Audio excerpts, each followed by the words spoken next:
Welcome to Success Blueprint for JEA and NEET. Join the class 11th Biology. Study at your own pace and save your time and energy. Please like and subscribe for more educational videos. परिचय। बच्चों, हमने पौधों के बारे में बहुत सारी बातें जान ली हैं। अब हम पौधों में श्वसन के बारे में सीखेंगे। श्वसन वृद्धि, प्रजनन एवं जीवन की अन्य गतिविधियों हेतु ऊर्जा उत्पन्न करने के लिए शर्करा दहन की एक प्रक्रिया है। यदि ऑक्सीजन उपस्थित है तो ये ऑक्सी श्वसन कहलाता है। यदि ऑक्सीजन उपस्थित नहीं है तो ये अनाक्सी श्वसन कहलाता है और किण्वन में ग्लाइकोलिसिस के विखंडित उत्पाद का उपयोग किया जाता है।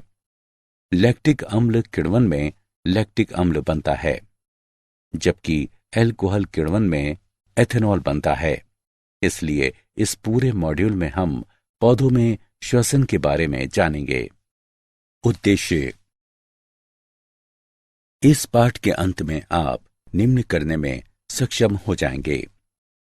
पौधों की सांस लेने की प्रक्रिया की चर्चा करना, ग्लाइकोलिसिस की व्याख्या करना, किण्वन के बारे में जानना, ऑक्सी श्वसन की चर्चा करना, ट्राइकार्बोक्सिलिक अम्ल चक्र की व्याख्या करना, इलेक्ट्रॉन परिवहन तंत्र यानी ईटीएस और ऑक्सीकरणी फास्फोरिलीकरण की व्याख्या करना, श्वसनीय संतुलन शीट का विचार देना, श्वसनीय अनुपात को परिभाषित करना। क्या पादप सांस लेते हैं? इस प्रश्न का कोई परोक्ष उत्तर नहीं है। पौधों में श्वसन ऑक्सीजन का उपयोग और कार्बन डाइऑक्साइड को मुक्त करना है। पौधे अपना भोजन बनाने के लिए भी कार्बन डाइऑक्साइड का उपयोग करते हैं और इस प्रक्रिया में ऑक्सीजन भी मुक्त करते हैं। ये प्रक्रिया प्रकाश संश्लेषण कहलाती है। पौधों में श्वसन के लिए कोई विशिष्ट अंग नहीं होते हैं, लेकिन इनमें रंध्र और वात रंध्र पाए जाते हैं। पौधों में श्वसन ऑक्सीजन का उपयोग है, जो ग्लूकोज के साथ जुड़कर कार्बन डाइऑक्साइड, जल और ऊर्जा उत्पन्न करती है। ग्लूकोज के दहन से कार्बन डाइऑक्साइड, जल और ऊर्जा प्राप्त होती है। ग्लाइकोलिसिस। ग्लाइकोलिसिस के दौरान एक ग्लूकोज अणु पायरुविक अम्ल में टूट जाता है और एटीपी के रूप में ऊर्जा मुक्त करता है। ग्लाइकोलिसिस के चरण। ग्लूकोज हेक्सोकाइनेज एंजाइम की उपस्थिति में एटीपी द्वारा ग्लूकोज 6 फॉस्फेट में फॉस्फरीकृत हो जाता है। इस अभिक्रिया में एक एटीपी का उपयोग किया जाता है। ग्लूकोज 6 फॉस्फेट फॉस्फोग्लूकोज आइसोमरेज एंजाइम की उपस्थिति में अपने समावयवी फ्रुक्टोज 6 फॉस्फेट में परिवर्तित हो जाता है। फ्रुक्टोज 6 फॉस्फेट फॉस्फोफ्रुक्टोकाइनेज एंजाइम की उपस्थिति में एटीपी द्वारा फॉस्फरीकृत हो जाता है। इस प्रकार फ्रुक्टोज 1,6 डाइफॉस्फेट बनता है और एटीपी के एक और अणु का उपभोग किया जाता है। अब फ्रुक्टोज 1,6 डाइफॉस्फेट एल्डोलेज एंजाइम की क्रिया द्वारा 3 कार्बन शर्कराओं डाइहाइड्रोऑक्सी एसीटोन फॉस्फेट यानी DHAP एवं 3 फॉस्फोग्लिसरल्डिहाइड यानी PGAL में 2 अणुओं में विभक्त हो जाता है। डाइहाइड्रोऑक्सी एसीटोन फॉस्फेट यानी DHAP ट्राइओस फॉस्फेट आइसोमरेज एंजाइम की क्रिया द्वारा PGAL में बदल जाता है। अब 3 फॉस्फोग्लिसरल्डिहाइड 3 बाइफॉस्फोग्लिसरेट में बदल जाता है और NAD+ से NADH+ H+ भी बनाता है। 3 बाइफॉस्फोग्लिसरेट अब 3 फॉस्फोग्लिसरिफ अम्ल में बदल जाता है और ये ADP से ATP भी उत्पन्न करता है। 3 फास्फोग्लिसरिक अम्ल 2 फास्फोग्लिसरेट में बदल जाता है और उसके बाद 2 फास्फोग्लिसरेट फास्फोइनोल पायरुवेट अम्ल में बदल जाता है तथा साथ ही जल मुक्त करता है और अंत में फास्फोइनोल पायरुवेट पायरुविक अम्ल में बदल जाता है और एडीपी से एटीपी भी उत्पन्न करता है। किण्वन किण्वन सूक्ष्म जीवों द्वारा कार्बनिक यौगिकों के अनाक्सी विखंडन की प्रक्रिया है। उदाहरण के लिए यीस्ट ऑक्सीजन की अनुपस्थिति में अनॉक्सी श्वसन कर सकता है। लैक्टिक अम्ल किण्वन में पायरुविक अम्ल लैक्टिक डिहाइड्रोजिनेज एंजाइम द्वारा लैक्टिक अम्ल में परिवर्तित हो जाता है। अपचयी कारक NADH प्लस H प्लस होता है जो NAD प्लस के लिए पुनः ऑक्सीकृत हो जाता है। एल्कोहल किण्वन में पायरुविक अम्ल एसीटैल्डिहाइड उत्पन्न करने के लिए कार्बन डाइऑक्साइड का एक अणु मुक्त करता है। उसके बाद acetaldehyde NADH plus H plus को पुनः ऑक्सीकृत करता है और तब ये एथेनॉल में अपचित हो जाता है। पायरुविक अम्ल डीकार्बोक्सिलेज और एल्कोहल डिहाइड्रोजिनेज एंजाइम इन अभिक्रियाओं को उत्प्रेरित करता है। ऑक्सीश्वसन ऑक्सीश्वसन में ऑक्सीजन की उपस्थिति में पायरुविक अम्ल कार्बन डाइऑक्साइड और जल में पूरी तरह से ऑक्सीकृत हो जाता है। ऑक्सी दशाओं में पायरुविक अम्ल क्रेब्स चक्र के माध्यम से ऑक्सीकृत हो जाता है, लेकिन क्रेब्स चक्र में प्रवेश करने से पहले ये सूत्र कणिका अधात्री में प्रवेश करता है, जहां ये डीकार्बोक्सिलीकृत हो जाता है और कोएंजाइम ए के साथ जुड़कर एसिटल कोएंजाइम ए बनाता है।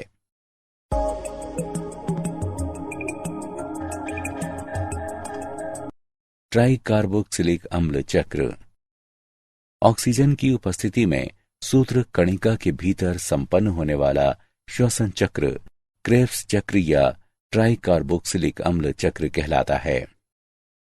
क्रेब्स चक्र का प्रारंभ जल की उपस्थिति में सिट्रिक अम्ल बनाने के लिए ऑक्सेलो एसिटिक अम्ल सहित एसिटाइल COA के संघनन के साथ होता है। एकोनिटेज की उपस्थिति में सिट्रिक अम्ल सिस एकोनिटिक अम्ल में परिवर्तित हो जाता है और जल का एक अणु मुक्त होता है।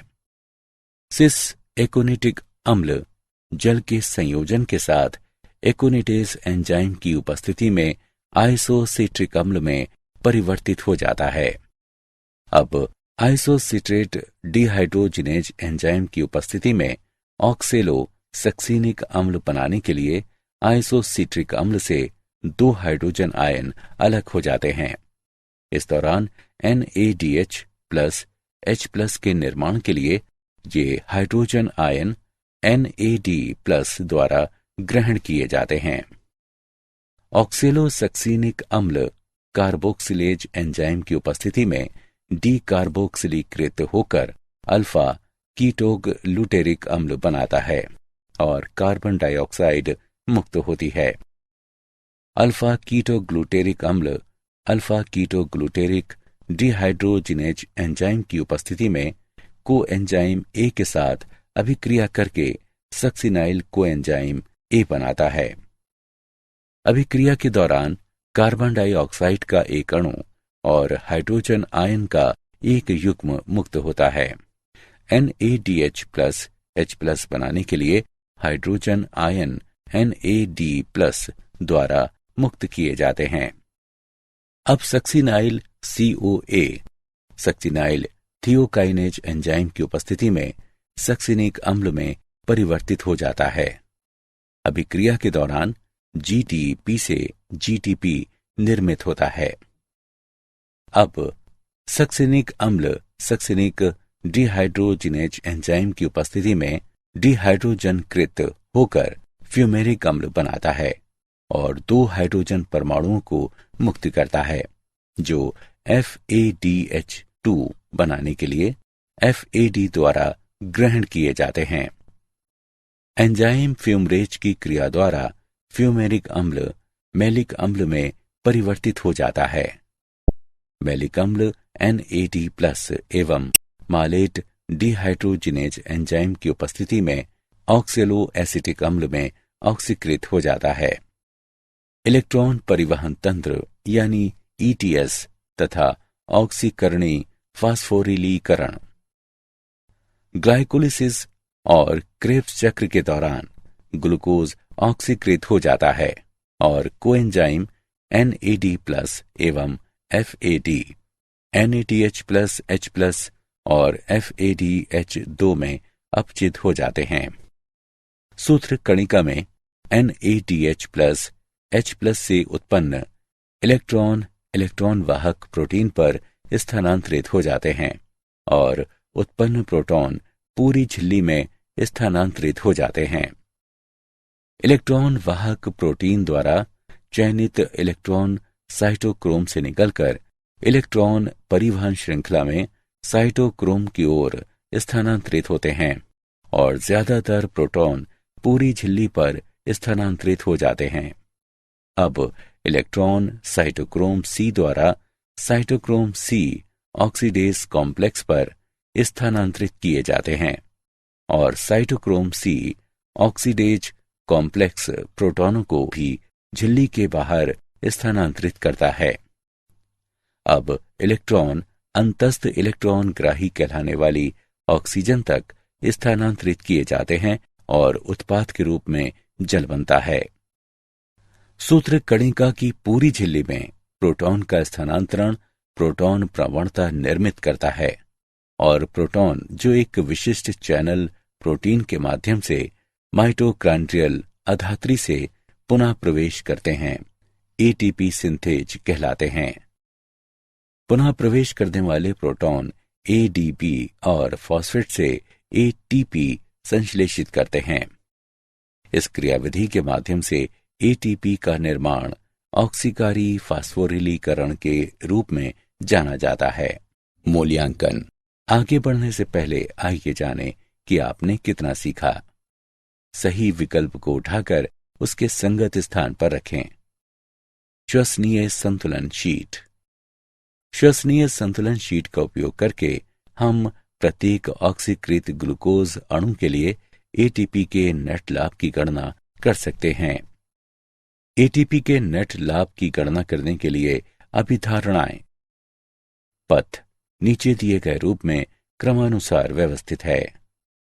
ग्लाइकोलिसिस, TCA चक्र और इलेक्ट्रॉन परिवहन प्रणाली।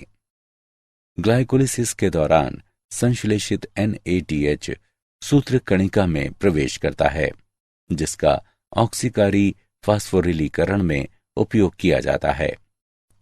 ग्लूकोज के अतिरिक्त पथ में कोई अन्य यौगिक प्रवेश नहीं करता है। मध्यवर्ती पथ में किसी अन्य यौगिक को संश्लेषित नहीं करते हैं।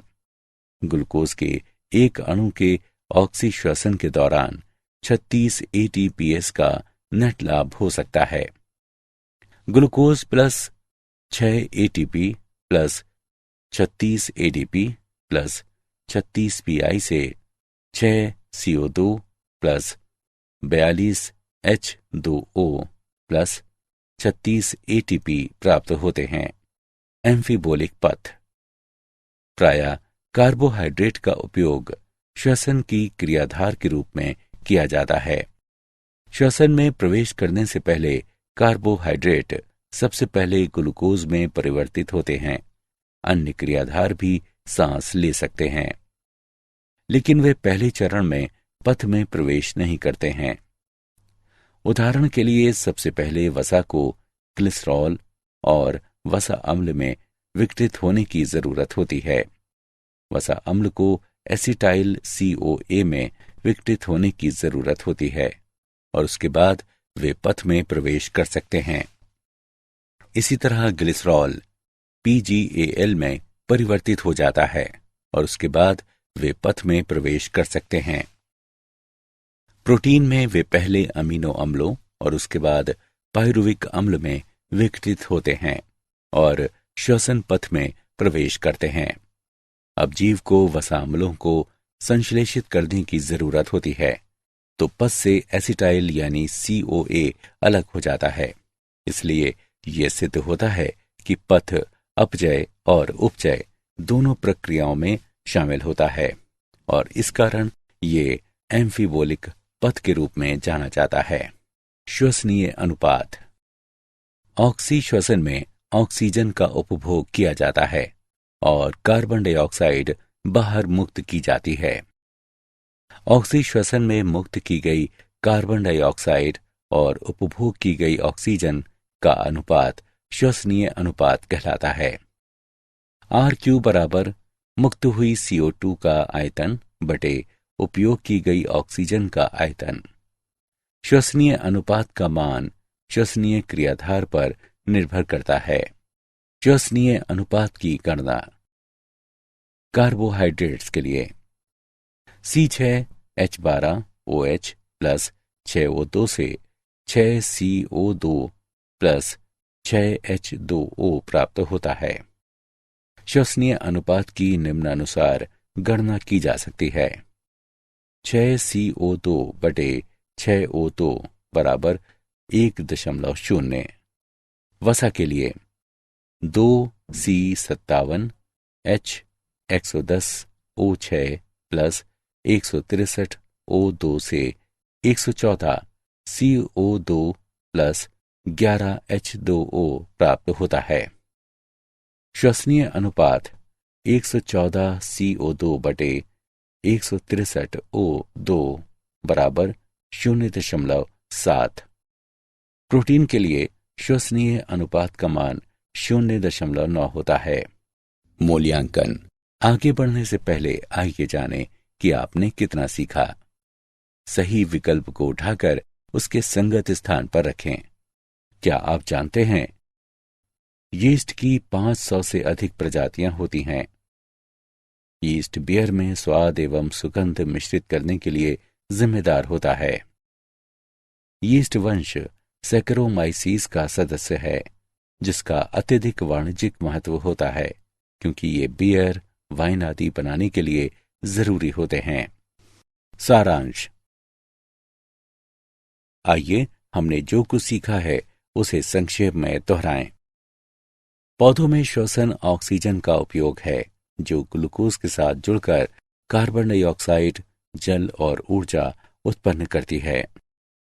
ग्लाइकोलिसिस के दौरान एक ग्लूकोज अणु पायरुविक अम्ल में टूट जाता है और ATP के रूप में ऊर्जा मुक्त करता है। किण्वन सूक्ष्म जीवों द्वारा कार्बनिक यौगिकों के अनाक्सी विखंडन की प्रक्रिया है।